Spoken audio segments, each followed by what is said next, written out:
I'm Kristen Niemer with the Food Channel, and I'm at the 2011 NRA Show, and I'm speaking with Lowe of Yelp. How's it going? Doing really well. Yeah. Tell me what Yelp is.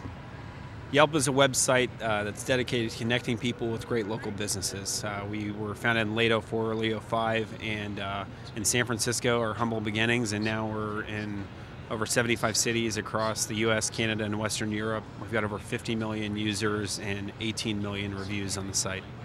Wow. So with that many reviews, not all of them can be good, right? You know, we get that question a lot. What is the review breakdown? And it's about 83% of reviews on the site are positive.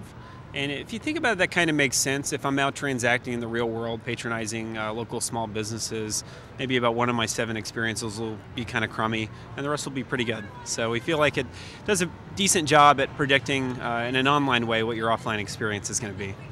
And how do you think restaurant owners feel about the good versus the bad reviews that you guys put out for the whole world to see? Well, restaurant owners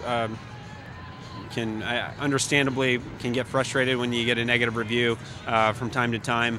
But it's important to keep in mind is that most reviews on Yelp are actually positive. And when you do get that negative review from time to time, everybody's going to get one. You can't please 100% of your customers 100% of the time. You're going to want to just respond to that individual and reach out and say, hey, sorry you didn't have a 5-star experience. If you ever come back in, let me know, and I'd love to swing by your table and say hello. And often what we find is folks will actually go back and update their reviews. Sometimes they'll change it from a 2 to a 5-star. And it's a great way to manage your overall reputation on the internet, which is important because people are using Yelp to decide where they're going to spend their money. Yeah. So. And are you guys available on smartphones as an app? It's a great question. We've seen so much growth among the iPhone, Android, iPad, BlackBerry devices. We now have 35% of our searches coming from mobile devices. And one interesting phenomenon we see is on weekends that just spikes and the desktop traffic drops because folks are out and about and looking for great local businesses on the fly. Yeah. I use the Yelp app, and there's been times where I'm out and people are like, where should we eat? And I'm like, hang on a second, let me scroll through and find out what people are talking about.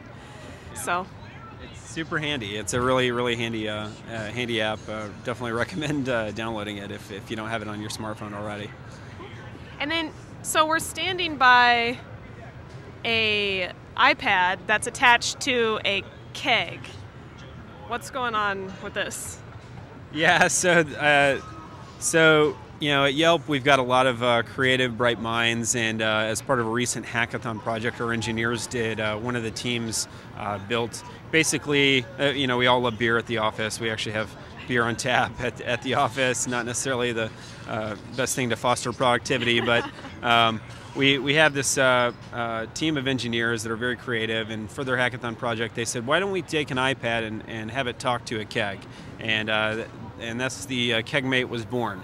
So Anheuser-Busch at the National Restaurant Show here has been nice enough to let us park it at their booth as sort of a in the future of beer type of spectacle, and so it's been a really popular. It's been a real hit. We've had a lot of folks come by and ask about it and wonder why an online review site has a keg robot here, but it's a great way to monitor your drinking and. A great way to interact with your beer and drinking experience. Well, there you have it. It's amazing what can happen when creativity is allowed to flourish. For the engineers at Yelp, not only have they created this wonderful website, but they're allowed to have some fun too, like with the Keg Mate. For the Food Channel, I'm Kristen Niemer.